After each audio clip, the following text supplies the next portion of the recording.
Assalamualaikum warahmatullahi wabarakatuh.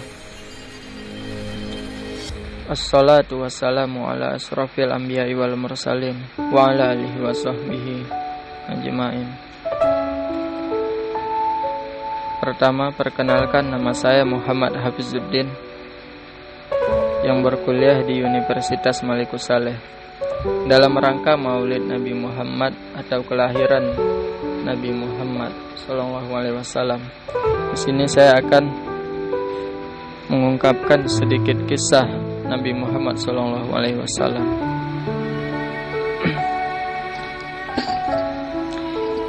Kisah Nabi Muhammad Sallallahu Alaihi Wasallam dimulai sejak hari kelahirannya, yakni pada tanggal 12 Rabiul Awal atau bertepatan di hari Senin 20 April 571 Masehi.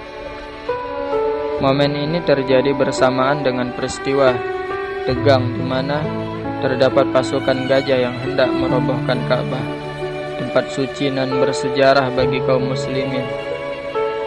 Allah Subhanahu wa taala pun mengirimkan segerombol burung ababil untuk menghentikan perbuatan buruk tersebut dengan cara menjatuhkan batu-batu penyebar penyakit pada kaum berpasukan gajah, yaitu batu-batu api.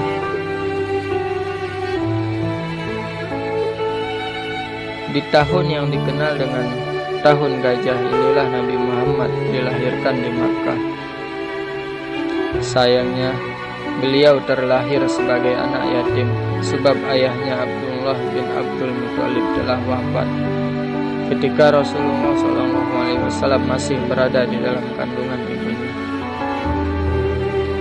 Aminah binti Wahab. Tak lama setelah itu, ibunya pun meninggal dunia ketika Rasulullah SAW masih berusia 6 tahun.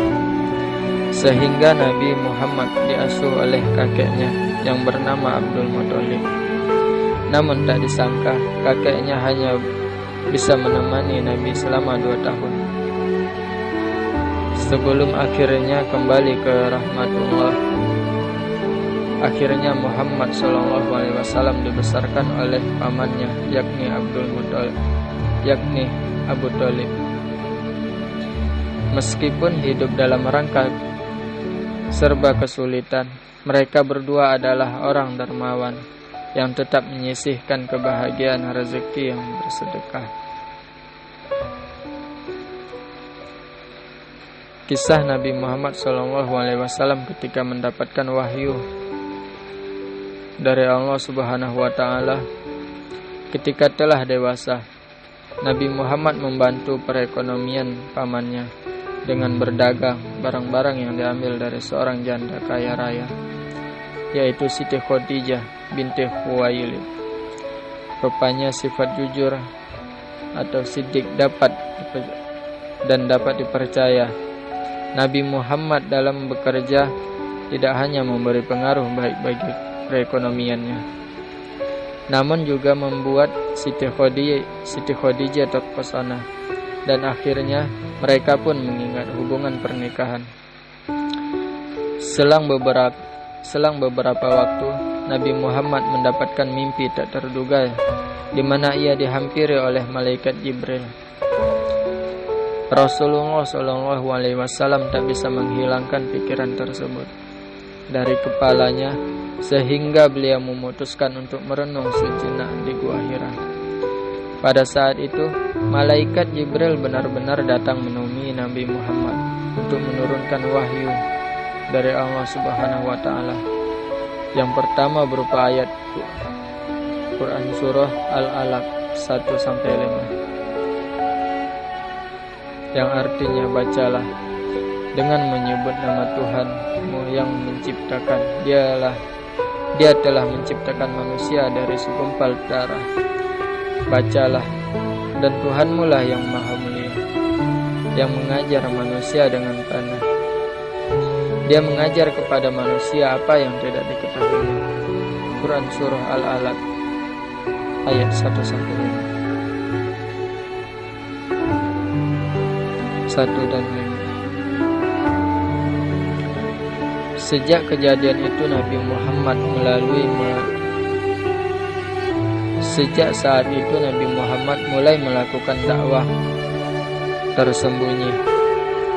Pengikut pertamanya yaitu Abu Bakar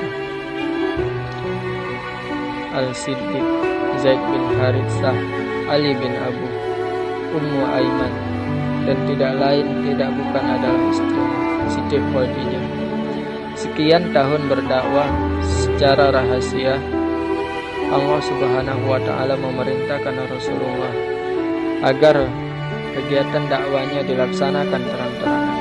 Perintah ini disampaikan melalui salah satu surah Al-Quran bernama Al-Hijr ayat 94. Maka sampaikanlah olehmu sejak terang-terangan segala apa yang diperintahkan kepadamu, dan berpalinglah dari orang-orang yang musyrik. Quran surah Al-Hijr ayat 94. Sebagaimana sifat tabligh menyampaikan yang dimiliki oleh Nabi Muhammad Sallallahu Alaihi Wasallam, beliau pun menuruti suruhan Allah Subhanahu Wa Taala. Pada tahun ke-11 pimpinan Nabi Muhammad ditinggalkan selamanya oleh istri tercinta dan juga paman kesayangannya. Rasulullah begitu terpuruk kala itu. Maka Allah mengirimkan malaikat Jibril untuk menemani Muhammad melanjutkan perjalanannya dari Masjidil Haram menuju Masjidil Aqsa. Perjalanan berikut dikenal dengan sebutan Isra Mi'raj. Disinilah terjadi peristiwa penting di mana Nabi Muhammad mendapat perintah bahwa sholat 5 waktu adalah hal yang wajib bagi umat Islam. Makanya sampai sekarang kita melaksanakan sholat 5 waktu sesuai perintah Nabi Muhammad SAW yang didapatkannya dari Jibril. Kisah Nabi Muhammad SAW di hari akhirnya. Bertahun-tahun sudah Rasulullah menyebarkan nilai kebaikan, sampai pada saat titik beliau mengalami sakit parah yang tak kunjung sembuh, dan akhirnya Nabi Muhammad SAW pun berpulang ke rumah Allah Subhanahu Wa Ta'ala. Abu Bakar sebagai sahabat Rasulullah dalam pidato kematian Nabi mengucapkan firman Allah dalam surat Az-Zumar ayat 30. Sesungguhnya kamu akan mati dan sesungguhnya mereka akan mati pula. Itulah hari paling berduka bagi seluruh umat Islam. Maka dari itu, setiap tanggal 12 Rabiul Awal Hijriah diperingati hari Maulid Nabi Muhammad untuk mengenang kisah perjalanan Nabi Muhammad SAW. Semoga kita selalu dalam lindungan Allah Subhanahu Wa Ta'ala.